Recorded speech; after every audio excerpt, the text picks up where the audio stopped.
Good morning, students. So my next video on the topic is primary market. So today we are discussing on the topic primary market. What is the primary market? क्या होता है primary market? Primary market is a part of financial market as we have discussed in my previous video. Financial market दो segment में divided है. Money market, capital market. Capital market two parts में divided है, primary and the part is secondary market. So today we are going to study about the topic primary market. Primary पहली new market, fresh issue market, मतलब जहां पे company ने पहली बार नए shares market में लॉन्च किए हैं, नई सिक्योरिटीज मार्केट में लॉन्च की है and people are buying the new securities by giving cash to the company or by investing in the particular company.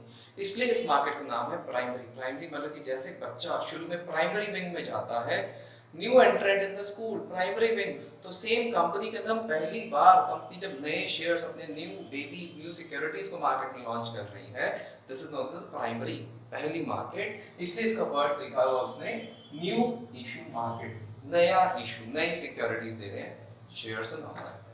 That's why the securities are being sold, company बेच रही है first time in the market, which is known as fresh issue. Fresh issue बोला जाता है इसको. And what it is known as a capital formation. ये capital form करता है basically हमारे जितने भी investors का. कैसे? Investors ने हमारी कंपनी में funds लगाए, कंपनी ने वो फंड्स प्राइमरी मार्केट के अंदर जितने फंड्स हैं उनको मोस्टली किधर किधर लगाए उन्होंने, land, building, plant, machinery, furniture, fixtures, new projects, growth, expansion. अब इतना ज्यादा इन्वेस्ट कर रही है company, naturally it will get some good return and that return will be lead to the capital formation of the investor. हमारा capital form होगा, capital बढ़ेगा, हमारा भी और कंपनी का भी बढ़ेगा, which means dual effect चलता है इसके अंदर. And who all are the investors in that? I just tell you that banks, insurance companies, individuals and institutions, कोई भी इसके अंदर इन्वेस्ट कर सकता है. तो ये हमारी प्राइमरी मार्केट कहलाती है, which is known as new issue market.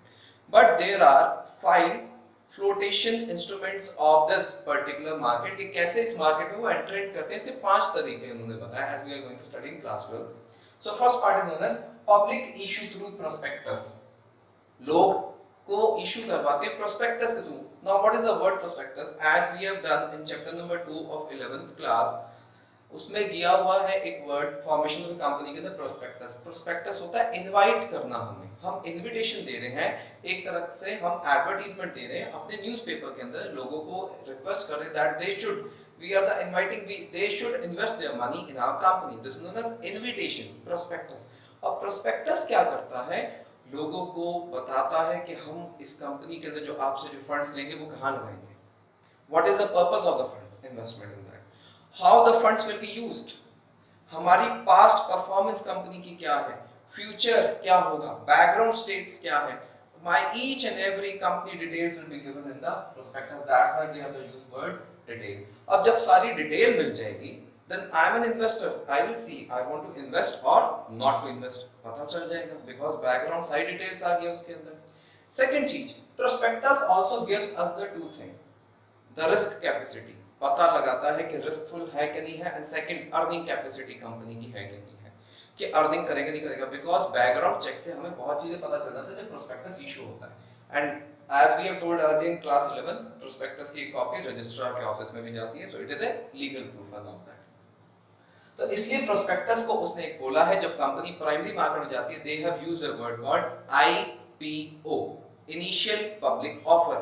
पहली बार लोगों को ऑफर कर रहे हैं कि आप हमारी कंपनी में आइए और आप हमारी कंपनी में इन्वेस्ट कीजिए, that is known as a prospectus. तो प्रोस्पेक्टस के थ्रू इनिशियल पब्लिक ऑफर होता है और लोग उस एडवर्टाइजमेंट को देख के लार्ज नंबर ऑफ एप्लीकेशंस आती हैं और कंपनी के अंदर इन्वेस्टमेंट करती हैं. So this was the first point of public issue through prospectus, जिसमें लोगों के पास का फंड्स जो है वो कंपनी के अंदर सीधा आ जाता है. प्राइमरी इशू, तो कंपनी आसानी से अपने शेयर्स दे सकती है. Second is offer for cell. Offer for cell क्या होता है, ये 2 स्टेप पॉलिसी है. कंपनी इसके अंदर अपना काफी हद तक लीगल फॉर्मेलिटीज या कॉम्प्लेक्सिटी से बच जाती है. वो कैसे, कंपनी अपने शेयर्स या सिक्योरिटीज एक इंटरमीडिएरी या ब्रोकर को बेच देती है फेस वैल्यू के ऊपर. For example face value 10 rupees है और इंटरमीडिएरी या ब्रोकर ने आगे जनरल पब्लिक को ही, लोगों को ही दिए हैं shares, but at a higher value. It can be 13, 14, 15, what is the agreed price जो वो देना चाहता है. तो इसने मिस्टर ब्रोकर ने क्या किया, बीच में से 3 रुपीज चार्ज कर लिए, कंपनी को उसके सारे शेयर्स सोल्ड आउट हो गए मार्केट के अंदर।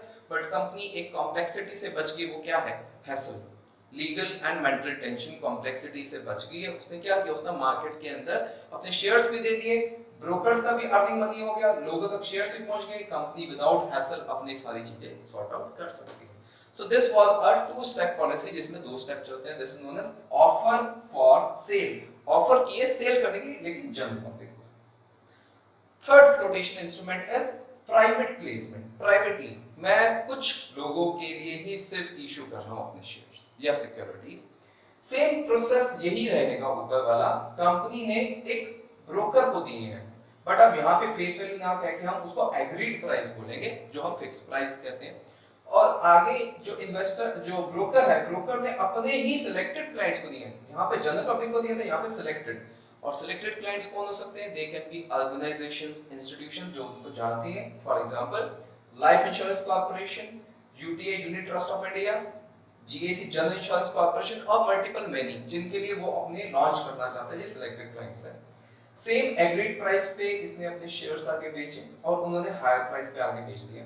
बट अब ये क्यों करता है, इस मेथड को बोला जाता है cost saving method. Because first वाले में प्रोस्पेक्टस इशू होता है और प्रोस्पेक्टस की कॉस्ट बहुत ज्यादा हैवी होती है। इस वाले केस में भी प्रोस्पेक्टस इशू होगा, बट इस केस में प्रोस्पेक्टस इशू होगा बट फॉर लिमिटेड क्राइटेरिया, तो हमारी एडवर्टाइजमेंट प्रोस्पेक्टस की कॉस्ट कम होगी।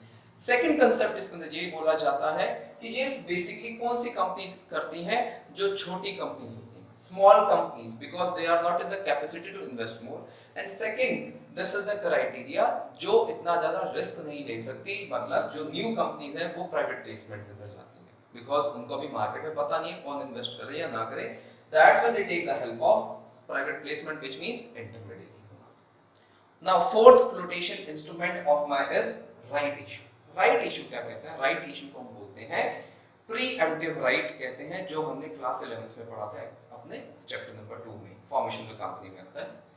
नाउ ये एग्जिस्टिंग कंपनी के लिए होता है, होगा प्राइमरी मार्केट बट एग्जिस्टिंग, मेरी कंपनी है पहले से चलती है नहीं, बट अब मैं कंपनी के कुछ नए शेयर्स लॉन्च कर रहा हूँ, बट मेरे कुछ मल्टीपल पुराने भी कुछ शेयर होल्डर्स हैं, तो जब मैं नए शेयर्स मार्केट में लॉन्च करूंगा तो मैं सबसे पहले अपने पुराने ओनर्स, मतलब कि पुराने शेयर होल्डर से पूछूंगा, क्या आप मेरी कंपनी के, do you want to purchase my new shares of the market, and that shares are not on the particular market price, मैं बल्कि उनको less than the market price दूंगा, क्योंकि वो मेरे पुराने शेयर होल्डर्स हैं, they are the investor in my company.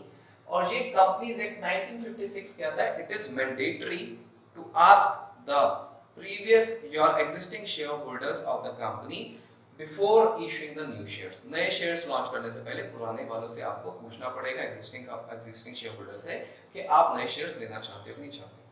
अगर हमने बिना पूछे मार्केट में लॉन्च कर दिया तो this is known as watering into the equity, मतलब कि वो हमारे shares की वैल्यू गिर सकती है, मार्केट में गुडविल खत्म हो सकती है, even they can lose the control of the company, so this is known as a particular not doing as per the rules of the companies act. Companies act इसको avoid करता है कि आपको सबसे पहले एग्जिस्टिंग शेयर होल्डर से अपने पूछना पड़ेगा। Fifth point is EIPO, which means electronically initial public offer. Electronic method से मतलब ऑनलाइन, ये नया मेथड है, फास्ट है, बहुत ही ज्यादा तेज है, which means a company have to go through some SEBI registered brokers। Company को अपने रजिस्टर्ड ब्रोकर्स के थ्रू जाना पड़ता है। ब्रोकर्स हमें प्रोस्पेक्टस वाले कंसेप्ट में भी यूज आएंगे, ब्रोकर्स यहाँ पे भी यूज आते हैं, बट वो कहता है सेबी रजिस्टर्ड होने चाहिए। कंपनीज अपना सारा का सारा मैनेजर्स के थ्रू कोऑर्डिनेट करती हैं, ब्रोकर्स के थ्रू कोऑर्डिनेट करती हैं।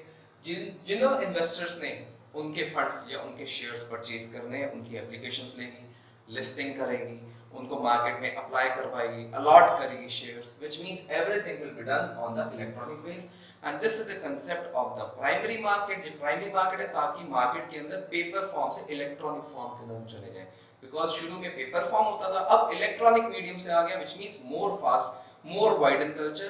This is also known as a electronically initial public offer। So this was the concept of primary market, new issue market, जो कि fresh issue करता है, first time sold होता है। इसके 5 flotation instruments हैं। Through prospectus, first time जब हम prospectus invitation करते हैं, offer for sale to step policy होता है, इन्वेस्टर बीच में आता है, जनरल पब्लिक को मिलता है but at a higher price. Private placement भी सेम कंसेप्ट है बट सिलेक्टेड क्लाइंट्स को मिलता है, जनरल पब्लिक को नहीं मिलता। हायर प्राइस पे, एग्रीड प्राइस पे हम इन्वेस्टर्स को, अपने बेसिकली ब्रोकर को बेचेंगे। Right issue for existing company for new shares, और एग्जिस्टिंग शेयर होल्डर्स हमें पहले पूछना पड़ता है। And EIPO was the last electronically initial public offer. So this was my concept on primary market. Do visit my next video on the further topics. Thank you so much.